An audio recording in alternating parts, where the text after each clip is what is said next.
En 2050, 75% de la population mondiale habitera en ville.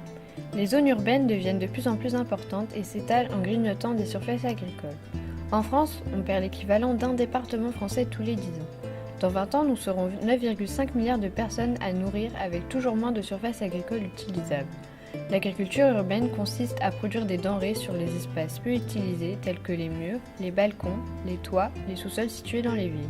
Par exemple, à Guingamp, la mairie a mis en place des ruches au cœur de la ville qui produisent 75 kg de miel par an.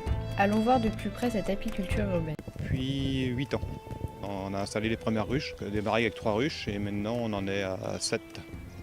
Alors c'est un miel un peu particulier, il est un peu plus fort qu'en campagne. L'abeille n'est pas au contact de la pollution parce qu'elle récupère le nectar de la fleur tout de suite dès que le nectar sort de la fleur. Donc le nectar n'a pas le temps d'être pollué. C'est en développement et c'est un peu une mode maintenant je pense, mais bon, je pense qu'il faut aller dans ce sens-là parce qu'au moins ça fait prendre conscience aux gens qu'avec un tout petit bout de terrain, on peut faire un peu de légumes, sur un balcon même, on arrive à faire des choses sympas quand même.